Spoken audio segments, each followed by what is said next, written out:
बड़ी बात यह है कि मोहन भागवत योगी से मिल रहे हैं, उससे पहले उनके एक बयान पर बवाल हो रहा है।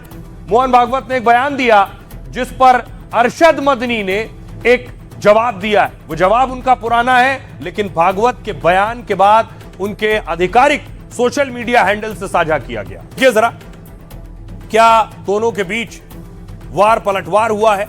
सबसे पहले मोहन भागवत ने कहा, आरएसएस प्रमुख ने कहा कि हिंदुओं की घटती जनसंख्या पर चिंता जताई। मोहन भागवत ने कहा हिंदुओं के कम से कम 3 बच्चे होने चाहिए। हमको किसी से खतरा नहीं, लेकिन सावधान रहना है। 3 बच्चे को लेकर मोहन भागवत ने तर्क भी दिया, जिस समाज में परिवार में 3 बच्चे नहीं होते वो भविष्य में समाप्त हो जाता है। भागवत ने इसके साथ ही घर वापसी का भी जिक्र किया। घर वापसी का काम तेज होना चाहिए। जो लोग हिंदू धर्म में लौटे हैं उनका ध्यान रखना होगा। इस पर अरशद मदनी ने कहा जो बातें 70 सालों में कहने वाले पैदा नहीं हुए थे, आज वो बातें कही जा रही हैं। 20 करोड़ मुसलमानों की घर वापसी कराई जाएगी, मानो उन्हीं लोगों ने अपनी मां का दूध पिया है। सपा के नेता अबू आजमी ने कहा 3 क्या, चाहो तो 30 बच्चे पैदा करो, उनके हाथ में सत्ता है, चाहे जो चाहे करें। 2014 से देश में आपकी सरकार है तो 12 सालों से घुसपैठिए कैसे आ रहे हैं? सुनिए जरा मोहन भागवत क्या कह रहे हैं और अरशद मदनी क्या कह रहे हैं। दुनिया में सब शास्त्र कहते हैं, विज्ञान, कि जन्मदर 3 से कम जिनका होता है वो धीरे धीरे लुप्त हो जाते हैं। तो 3 से ऊपर मेंटेन करना चाहिए। सब देशों में ऐसा होता है, सब समाज ऐसा करते हैं। दूसरा, डॉक्टर लोग मुझे बताते हैं कि 3 संतान होने से बहुत देर नहीं करना विवाह में, और 3 संतान होना, इससे माता पिता का, संतानों का, तीनों का स्वास्थ्य अच्छा रहता है। और जिस घर में 3 संतान है उस घर की वो संतान आपस में ईगो मैनेजमेंट सीख लेती है, इसलिए आगे चल के उनके फैमिली लाइफ में कोई डिस्टर्बेंस नहीं। 3 का 30 बच्चे पैदा करो, कौन मना कर रहा है? जो पैदा करना करो, हम वो उनके हाथ में सत्ता है और जो चाहे कहें। लेकिन ये घुसपैठी आते कहाँ से हैं? मैं आदरणीय मोहन भागवत साहब से कहूंगा कि 2014 से लगातार सरकार है लोगों की देश में। अगर 11-12 सालों से घुसपैठी आ रहे हैं तो ये जवाबदेही किसकी होती है? जरा वो तय कीजिए। जो 70 साल में कहने वाले लोग पैदा नहीं हुए थे, आज खड़े होकर के कह रहे हैं कि हम 20 करोड़ मुसलमान और 6 करोड़ क्रिश्चियनों को अपने घर वापस लाएंगे। यानी 20 करोड़ मुसलमानों को हिंदू बनाएंगे, 6 करोड़ क्रिश्चियनों को हिंदू बनाएंगे। ऐसा मालूम होता है कि सिर्फ उन्होंने अपनी मां का दूध पिया है, किसी और ने नहीं पिया। नहीं, देखिए कुछ चीजें हैं, अब उनका जो कहना है वो अपनी जगह सही है। हम लोगों का जो सोच है, विचार है, वो समाज में जस जस शिक्षा आ रही है। उसके बाद हमने लोगों से जाकर पूछा, मोहन भागवत साहब 3 बच्चों की बात कर रहे हैं तो लोग इस पर क्या कह रहे हैं, वो सुनिए। आजकल इस महंगाई के जमाने में एक बच्चा ही आप पब्लिक स्कूल में, अच्छे स्कूल में पढ़ाने के पॉसिबल ही नहीं है एक आम आदमी के लिए। तो अगर 3 बच्चे करेगा तो वो कैसे अपने बच्चों को पढ़ाएगा? हिंदुओं की संख्या घट रही है और हिंदुओं को 3 बच्चा पैदा करना चाहिए। इसमें क्या है, बच्चा पैदा करने के लिए ना बोल के जो जनसंख्या हमारी बढ़ रही है उस पर कंट्रोल करने की कोशिश करें। जो बच्चे 5 या 6 या 10 कर रहे हैं उनको कंट्रोल करें, तभी देश आगे बढ़ पाएगा।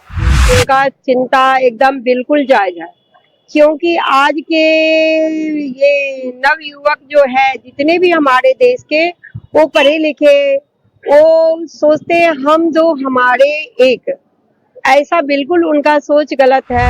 अब पॉसिबल नहीं है, इतनी महंगाई में 3 बच्चे हम अफोर्ड नहीं कर पाएंगे, तो वो नहीं हो पाएगा 3 बच्चे। हमारी सरकार से ये मांग है कि 2 बच्चों का कानून बनना चाहिए।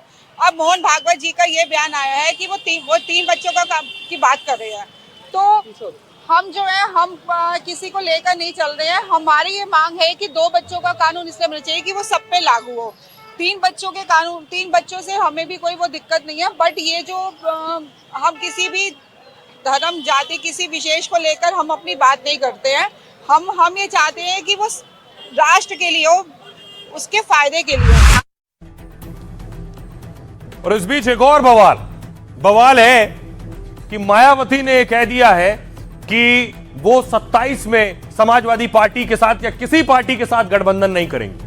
दरअसल अखिलेश यादव ने पिछले दिनों ऐसी बात कही जिसके बाद मायावती को कहना पड़ा। मायावती ने कहा 2027 चुनाव को लेकर उन्होंने अखिलेश को सीधा जवाब दिया। मायावती ने अकेले विधानसभा चुनाव लड़ने का ऐलान किया, साथ ही गेस्ट हाउस कांड की याद दिलाकर अखिलेश को घेरा है।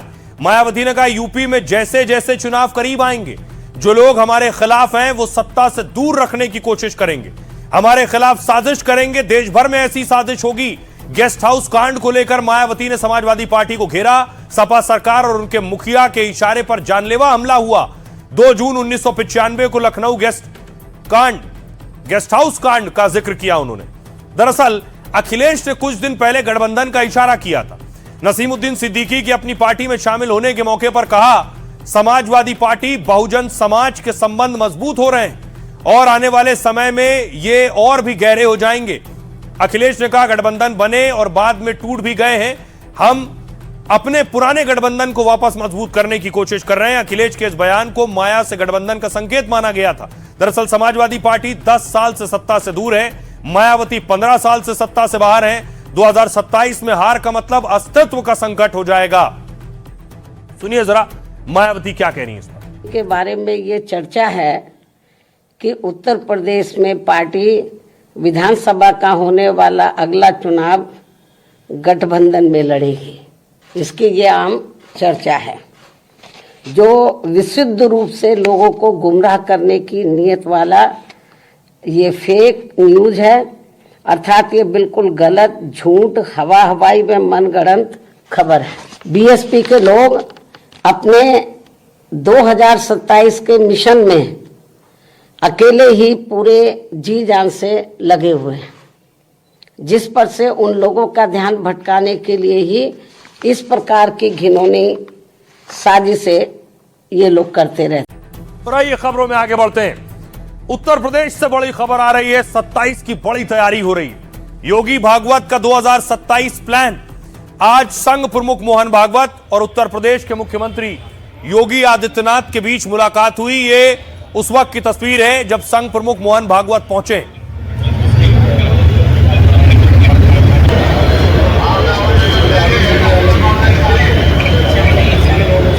अब सवाल यह है क्या संघ ने तैयारी शुरू कर दी है? 27 के लिए बड़ी चुनौती है, लेकिन उससे पहले संघ प्रमुख लखनऊ यूनिवर्सिटी का कार्यक्रम था उनका, तो वहां एनएसयूआई के छात्रों ने नारेबाजी की उनके खिलाफ। मोहन भागवत को मोहन भागवत को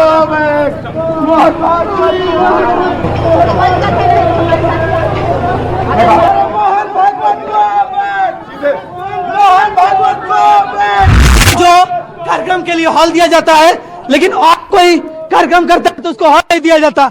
ऐसे संघ के पर्दा साफ करने के लिए हम आज विरोध प्रदर्शन कर रहे थे मोहन भागवत को भगाने के लिए, क्योंकि संघ की प्राथमिकता विश्वविद्यालय के अंदर नहीं चलेगी।